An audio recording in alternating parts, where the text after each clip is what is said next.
The more you pursue feeling better all the time, the less satisfied you become, as pursuing something only reinforces the fact that you lack it in the first place. Okay, that was said by Mark Manson, Subtle Art of Not Giving a Fuck. Great book. This isn't to throw shade or shame at the self help or self improvement community, okay? But it can be a very toxic place. And to orient yourself in a mindset of, I need to constantly improve because I don't like who I am now, for periods of time can lead to serious burnout and exhaustion and disharmony in your internal world. And this is a lot of what I went through, was on self-improvement for the longest time. And you know, also, if you're not careful, as we'll get into, it can cause you to build a life around around you that isn't truly fulfilling and authentic for you, that actually is what you're meant to do in this world and have, and the relationships, right? um and so it'll affect you on a very deep level, and I'll explain why in this video. Okay, so let's start a little bit with my story on what kind of drove me to self-improvement, okay? So for a long time, I had low self-esteem, feeling like an outsider. Let me just adjust the camera here. I didn't always fit in socially, okay? I had deep wounds that were stemming from childhood, feeling unworthy, needing to prove myself, feeling socially awkward, right? Naturally, these things can cause pain in people, and it caused in me deep pain and desire to be different, thinking that there was something inherently wrong with me, and that I wanted to turn myself into someone else. You know, to be better than I am, to work on those things, because I believed if I could just get bigger muscles or improve my looks or get girls, right? Not even just like for love, but for status. You know, have a big friend circle, make 10K a month, make my Instagram super cool, right? Social media status. I thought that all these things would actually solve the problems in my life, right? And make me feel worthy and make me feel respected, and ultimately allow me to love and accept myself, which is a deeper kind of unconscious layer to this that people don't really get. Okay, so not to say that any of these things are bad, by the way, but if you're approaching it this way, the approach in getting them is naturally faulty. Okay, and if you can understand why, and I'm going to break that down in this video, okay, and I'm referencing some notes because I dove so deep on this topic. I had a blast all week chopping away at this thing. All right, we're going to get deep, as we do on this channel. Okay, so this is a video for you if you're ready for that. Okay, if you can understand why, you can actually understand how to get all these things that you want in the right form and in the right way, right? Like, it's not to say that you can't have money, you can't have relationships, right? But as we're going to discuss, these things can be inauthentic if you're chasing them from a place of, I don't like who I am authentically, so I need to be someone else and turn myself into this so I can get this to fill the void in here. Okay, it's a dangerous place, all right? And it's exhausting to uphold the character and persona that formulates with this type of thinking. Okay, not everybody on self-improvement is approaching it like this, but this is a lot of the self-improvement community. It's how I was approaching it, and it's how you want to be aware of, so that you can avoid the, like, turning your like going on an endless hamster wheel and turning your life into something that is going to burn you out, and ultimately not fulfill you anyway and cause more damage than good, right? So to understand this fully, we have to go to the real root of the issues that people are dealing with before they get on to self-improvement. Okay, so strap the seatbelt in, we're going in. All right, and if you don't know what self-improvement is, it's basically this philosophy of, okay, I don't like who I am, I need to get better, I need to improve my looks, physique, status, money, I need to cut out the bad things in my life, vices, right? Which, you know, these things aren't bad in moderation, right? But they can become toxic if taken out of proportion. Okay, the most extreme version of this is where we see like David Goggins like archetypes, people who are, you know, strict routine, and look, I've done this for periods of life. 4 a.m., 5 a.m. wake ups, deep work, hours of deep work. I even have videos of my channel where I show kind of like my work style, and just extreme suppression of the authenticity, and just completely operating from a state of be better, I'm not okay, I need to maximize, make the most. And people can take this so far because there's a never-ending pitfall to it, right? And people like David Goggins and people who embody this kind of archetype, just to even be able to sit down and be okay, they got to run like 10 miles to be okay with themselves. Okay, and this is a whole kind of problem that we can discuss, okay? And look, no shade or shame for anybody. Everybody's lifestyle is their own. Okay, what I'm preaching here is, hey, here's what to be aware of. Take what resonates, drop what doesn't. But there's something deeper to this. There's an authenticity that lives in each and every one of us. And so to do anything any one way is going to be inherently wrong, right? Everything is to get in touch with your authenticity and what you intuitively feel is right for you, right? Okay, but this is going to help you kind of tap into that as well. So this is a very hot take here, all right? I'm going to tell you why self-improvement is just a band-aid, okay? This thing is just a band-aid, okay? So there's a quote, Albert Einstein, no problem can be solved from the same level of consciousness or thinking that created it. Okay, this will make sense as you understand what I'm about to say, all right? I work with a lot of high performers, okay? I'm a client director. I work in the health space. I speak to countless people who are struggling with all kinds of physical health issues, right? The problem with illness in today's age, and I have my own kind of health journey where I've been to, countless doctors for issues of chronic issues that I've experienced, a lot of mental OCD and overthinking and all that stuff I talk about on my channel as well. And all these things are connected. But the problem with the medical industry in modern day is it's built to profit from prescriptions. And this is very controversial, but basically it profits from giving you band-aid approaches for the most part, right? There's value in it, right? There's so much value in it, but for the most part, it profits from giving you a band-aid approach to your symptom or whatever you're experiencing instead of actually healing the patient's root cause and understanding what is at the core of why they're having something come up, right? So what ends up happening is people get sick. They experience a symptom. Let's take chronic constipation. This is what I struggled with, okay? Then they go to the doctor, they get prescribed laxatives, stool control medication, and this may seem like, okay, cool, problem solved. I take this and I'm good, right? But in reality, no. Okay, because now we have to take laxatives and meds forever just to combat what we're experiencing internally, okay? It's good for them because they make money on it, but it's not good for us. It doesn't get to the root of the core issue ever. And so it's the same thing with self-improvement in this way, okay? You experience a symptom, lack of confidence, low self-esteem, feeling unworthy, whatever reason that it is that's drawing you to want to improve and become a different version of yourself than you are. That's the symptom. You're experiencing these symptoms, and self-improvement can act as the pill to prescribe you, the band-aid to just band-aid these things and prescribe you a solution on the same level of the problem, like Albert Einstein said, okay? Instead of addressing what's underneath, okay? Like, for example, lack of confidence. Like this is what it looks like, okay? People are on self-improvement. They feel lack of confidence. They practice masculine body language. Okay, you see people forcing body language like this walking around, okay? I've done this. Feeling unworthy. Okay. All right. Let's get our bank account up and let's get some external validation. And yeah, maybe when I have that much money, I'll actually finally respect myself and I'll feel inside that I'm worthy, right? And then, or let's say you get broken up with. Okay, like I'm in torment now. I got to go improve my looks and get better looking so I can attract a prettier partner and feel good about myself. You know what I mean? Like this is all like self-improvement type promotions. Okay. Even if you do achieve these things, if you're approaching them with this kind of mindset of, okay, I want to be someone different, I need to escape my situation and change things, you become someone who you're not to get it.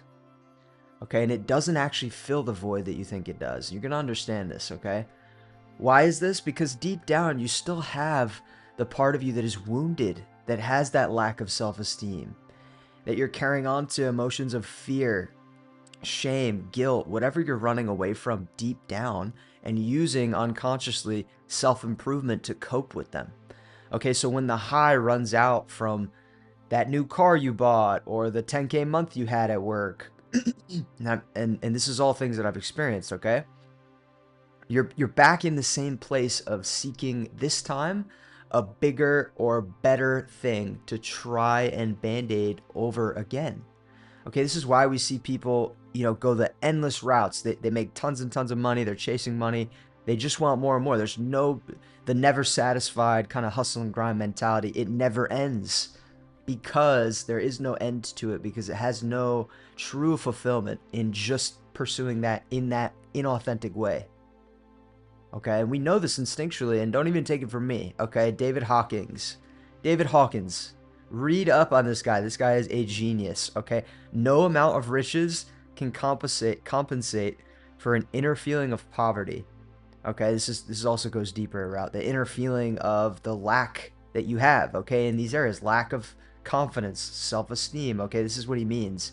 We all know of the many multimillionaires who try and compensate for their inner sense of hollowness and lack of inner worth. Okay, I'm not here telling you I'm a millionaire and but I've taken this path pretty far, this inauthentic path, pursuing money, status, career. I had what on the outside looked like the perfect life, and it didn't fill that void for me. Why? Because it was inauthentic. I was chasing these things from a place of lack and insecurity to try and fill something, instead of working internally with the wounds and healing them, and then allowing these things to formate in their most authentic expression and attract, instead of having to force and grind to get them. Okay, and I'll explain how this works. Okay, so instead of chasing a band-aid with these things that you're running away from, the real question we should be asking is, why am I lacking confidence in the first place? Okay, why am I feeling unworthy in the first place? Why did the breakup happen in the first place? What was going on internally that caused that thing to happen? Or maybe are we just not a match, and it's okay, and I can get through this emotional pain, but realize that there's a beauty to this, and realizing that I'm realigning with someone who might be better, and opening myself up for that opportunity to align. Not better, I don't like that word. Someone who's right for me, who's more authentic and more connected, who will form a deeper connection. Okay, does that make sense? Like, imagine like the kind of switch here. All right, it's tricky stuff. Okay, but you can get it. Right, so this is how we start to access the true depths of who we are, and where the problem stems at the root. Okay, and this is also the level where we can actually create lasting change. Okay, to where you don't have to practice or cope or improve or stick to this routine, or shame yourself if you're having negative self-talk, and use affirmations to like pound over them, and like, this stuff doesn't work. It's too forceful. Okay, you don't have to do any of this stuff, and that's a big claim to make, but I'll prove it to you. Okay, things will come naturally to you if you do things at the root, and you actually heal the wounds that are causing you to want to dissociate and be a different identity and character. Okay, this will allow you to transform into the most authentic version of yourself. Okay, and these things, and access, it'll allow you to access the most authentic versions of the things that you want to achieve in life. Okay, it'll open you up to now be able to have a clear, authentic guidance from your intuition of saying, it pulling you towards something that is enjoyable for you, and that honestly you'll have your most competitive edge in, because it's authentic and you're excited to do it, instead of just like doing something you hate but makes a ton of money in the short term, and then you burn yourself out doing it and it doesn't fulfill you anyway. It's a lose-lose. Okay, so everything flows in abundance when your internal state is clean. Internal state is your internal world. Okay, you can look up, it's a cosmic law, as within so without. Okay, your internal world reflects your outer world. It's true 100% of the time. You can't escape this law of nature. Okay, there's more, there's what's the quote with my mind's blanking, but everything is energy and frequency and vibration. If you want to study the truths of the world, I think it was Nikola Tesla You want to study the truths of the world? It's energy, frequency, vibration. Okay, this is a cosmic law. You can't escape it. All right. And just to touch a little bit deeper without going too deep into the manifestation piece, your wounds carry an energetic charge. Okay, everybody has wounds, traumas we've developed throughout our lives and childhood. Okay, it causes emotion to get repressed and trapped in the system. And this is where we can start attracting things of a similar vibration or frequency to that in terms of opportunities or relationships. You know, if we have a lot of survival stress and bad beliefs about money, right, we're going to attract high pressure work environments that you have to force and grind, and that you'll never make true like what you need. You'll always be in a state of surviving and just barely having enough, right?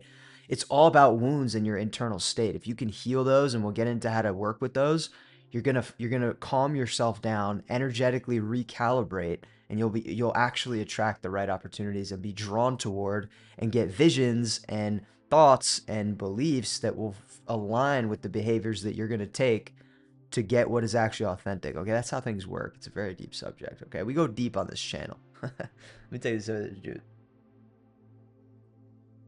Oh, there's ginger in there. Green apple. Amazing stuff. Okay. Okay. Okay. Okay.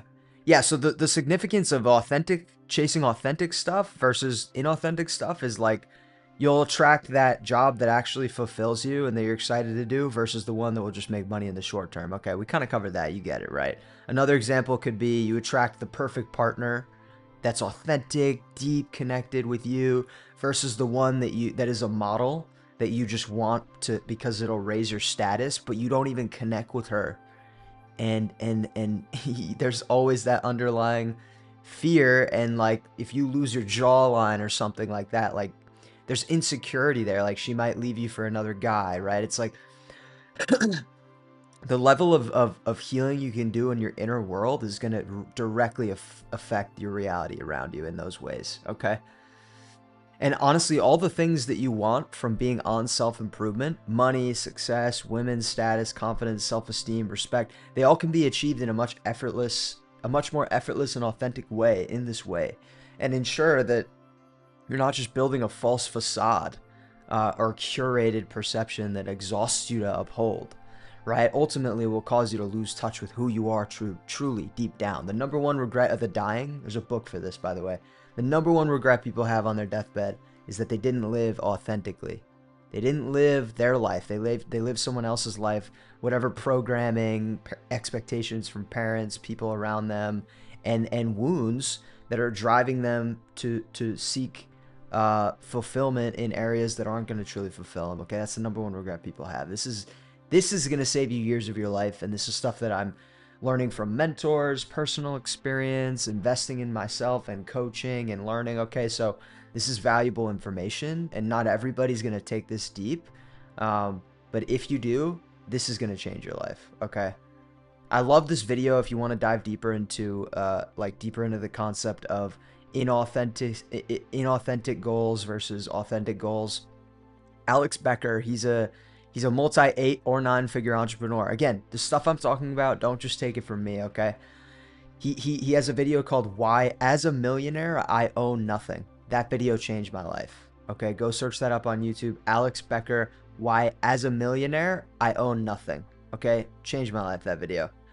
We all on some deep level also know this to be true, okay? It's not just like, oh, what's this kid's advice talking about, right? You know this intuitively. It's just there's so much programming in today's age. It keeps us from realizing that chasing these surface level status, self-improvement, like toxicity type things will never truly fulfill us, okay? And we can also smell it, like you can smell when someone's putting on a facade, like the masculine body language thing and the masculine persona of like deepening the voice, like, hey, what's going on? Like, maybe I'm being too exaggerated, but I swear, in some people you can see this, okay? You can smell the insecurity in, you know, people in the gym who are insecure and they're like huge and they're on roids, right? You could smell it, you know what I mean? You can smell when someone's being inauthentic. And there's actually a principle that actually proves this, but But yeah, imagine like, have you seen anyone do this? Like, I'm sure you have. Okay, you can smell the forcefulness in it, the inauthenticity. You can smell that thing that they're trying to suppress. Okay, there's a huge difference between being who you actually are authentically and returning to that state of authenticity. Which, by the way, you're naturally. Everybody is a naturally confident, courageous, compassionate. We have so many good qualities authentically, but we have wounds that are clouding them that we need to work with. Okay, so it's honestly a process of returning rather than chasing anything, but to actually get these things and become the true character that you are underneath, that has these qualities where you're not forcing them and doing some workouts in the gym. Like, you're just actually that, and people can smell it on you, the authenticity, the realness, the energy, the aura, whatever you want to call it. Okay, and that's a real thing. It's 10 times more attractive when it's actually you versus a mask that you're crafting and upholding manually. Okay, and that's going to get exhausting to uphold. Okay, it's going to cause you to formate social circles that you become exhausted to be around. If you've ever been exhausted around friends, it's because on some level you're not actually being who you are.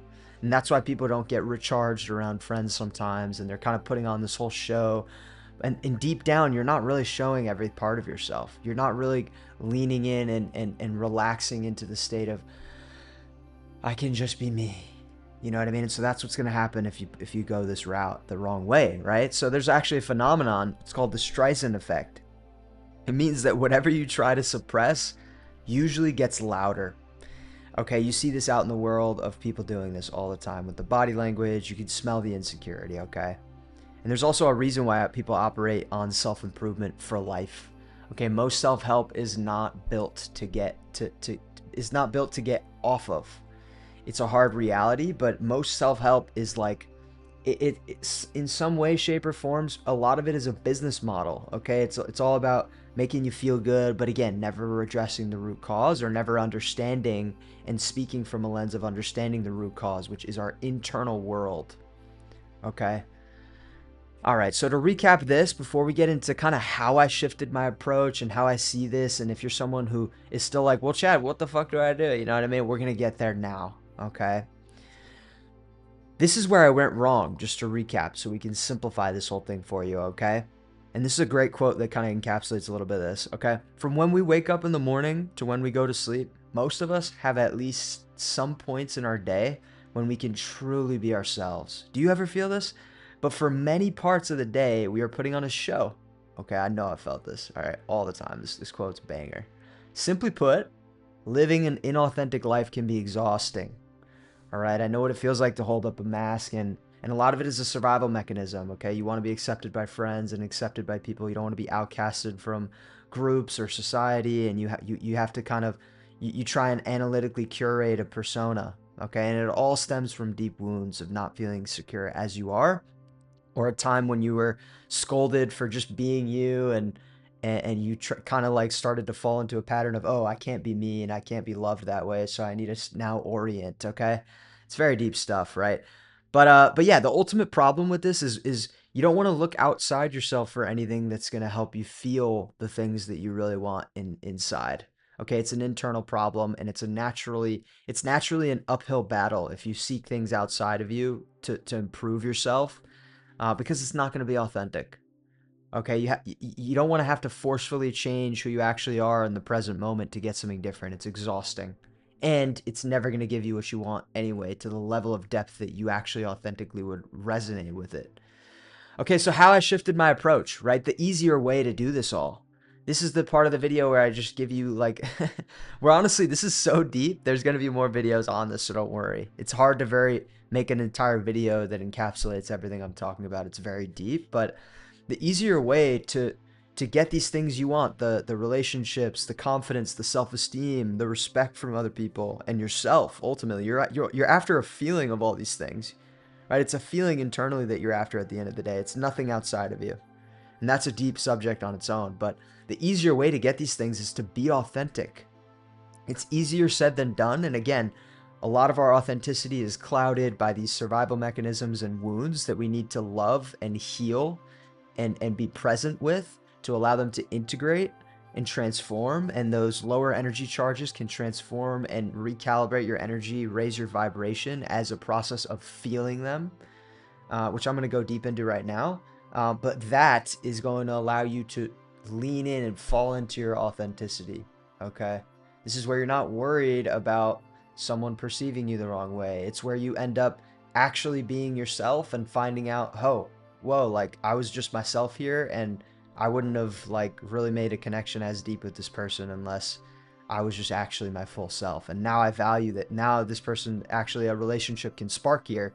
Whereas if you were inauthentic, that connection wouldn't even have happened in the first place. This is what's going to start to happen as you be authentic. And this is going to work the same for opportunities you'll attract and resonate with. Okay. We're constantly emitting a frequency. We're antennas, and we're emitting frequency of our vibration out into the world and getting feedback back from it.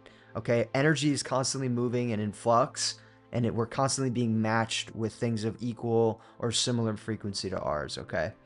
So the first step to all of this is awareness. The first step is to become aware of how this is happening for you in real time. Okay, and the first thing that you want to be aware of, and this was game changer when I learned it, okay? I was being driven by these wounds like wildfire. I couldn't even realize that it wasn't me that was chasing these things. It was wounds. And so this is a huge realization, okay? The goals you're setting aren't actually you. Okay? The intentions behind your goals come from either your wounds or your values. Okay, the main difference between value-based goals and wound-based goals is that wound-based goals aren't fulfilling. You may then experience the depression that can come with attaining wound-based goals. Okay, I know what that feels like. All right. Most of us are setting goals from trauma versus authenticity. And authenticity is if we can set goals from there, that's where we're in line with our soul's purpose, our deepest essence, our mission that we're meant to do here. That is the true essence of authenticity. And this comes in the form of intuition and getting guidance and feeling. It's a feeling. Your intuition is a feeling of this is right. This is why if you've ever experienced working a job that you didn't resonate with, like there's something here that slowly starts to build and pulls you to something else. Okay. This is how I've experienced it. You may experience this with relationships, or like where you maybe, something's saying, no, this isn't right. We need to move on, or something like that. Okay. That's your intuition, and you've heard it before. It's a practice to understand it and deepen that. But that is what I mean by authenticity. Okay. And a lot of people don't know how to access that. Okay.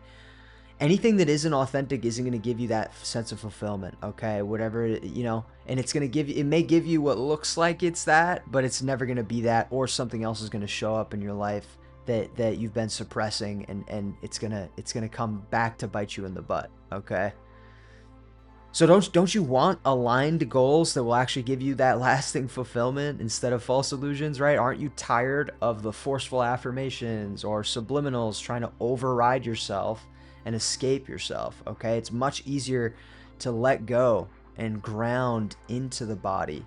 Release what you're avoiding deep down, right? Transform your traumas into new energetic charges that will help you connect with who you actually are underneath all the chasing.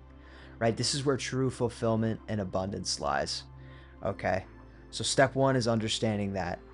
We're going to do only another step. This goes deep. We're going to make other videos, but I don't want to make this video too long. This is a ton of deep topics in this video. Okay. But step two, the number one way you can start practically taking this and start becoming your authentic self, which by the way, if you feel like you're someone who is called to, if you resonate with this content, if you're still watching at this point, something on some level is resonating with you, and it can be very powerful. I've experienced this where I've gotten mentors and coaching and have been able to experience the process of leaning into my authenticity and returning to myself and who I am, or just getting clarity in general on my situation, can be super valuable. So if that interests you at all, you can book a call one-on-one with me. It's the first link in the description if you feel called to. Okay. But yeah, step two, the way you can practically do this is heal through feeling. Okay. Feeling. So feeling is what allows you to actually So what you resist persists. Okay, so what a lot of people do is they'll have an emotion, a scary emotion, and they'll try and run away from it or distract themselves with social media or all of that. And this just causes it to stay in the system. Okay, your emotions don't just like your painful emotions don't just leave you. Okay, we like when we cry, that's our body's way of releasing a lot of this stuff. Okay, so it's actually good to cry because it gives your body the ability to feel that stuff. The only way to do it is feel. You have to feel it. So we heal through feeling. It's an easy thing to remember. Heal through feeling. You don't have to cry, but you can if you're sensing any panic or anxiety or a shame or a guilt or any kind of emotion that has been painful, the only way to change and transform that is to go through it, is to feel it as fully as possible. Where is it in your body? Okay, there's always thoughts tied around it, right? Become aware of the thoughts and the feelings. Okay, this is going to allow it to slowly dissipate and transform into a different type of energy with a positive charge. Okay, this is how healing works. Okay, and the more you can do this instead of running away from this stuff, the more you'll see, whoa, I just processed that emotion. That's how emotions are processed. And you'll feel them coming through, and they usually come up to the prefrontal cortex. You may see some lights, stuff like this. It's a process of healing through feeling. Okay, this is naturally how we were supposed to heal. Okay, animals do this, by the way. They have mechanisms that allow them to heal, that feel and shake their emotions, and they feel their emotions kind of processing. Okay, you may experience shakes when you feel stuff fully as well.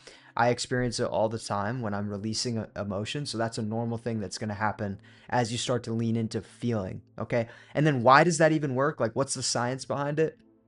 Literally, um, what you resist persists. Okay, so you need to feel the emotions to be able to process them. Okay, it's just how it's just how energy works, right? Energy is always in motion. You can't just remove energy. Okay, this stuff as a survival mechanism of the body, it's repressed in the system because it was too intense for you to feel at some point. So your body has a mechanism that will suppress it in the system, and it goes into the body and then the muscles, but it's still there, and it's constantly, it causes heaviness and all of that. And so you need to feel it to let your body know, okay, I'm still alive and I'm feeling it. The more you can be present with it, you're telling your body and system and protective mechanism that you naturally have that, okay, it's safer, it's safer to feel. And now I can feel it fully, and now it integrates, and now it processes. Okay, this is how it works. Okay, you can dive deep into this stuff. It's all around the nervous system, trauma healing. Okay, I'm gonna make more videos about it, but excellent conversation today. I hope you enjoyed this video. If you did, let me know. If you have any questions, put it in the comments. I'm trying to get more active there. If you want to check out the written version of my notes on Substack, check that out. It's the second link in the description. If you do feel like you're called to get some one-on-one help in some capacity, you can book a call with me in the first link. Otherwise, I hope to see you in another video, and I'm out for now. Take care.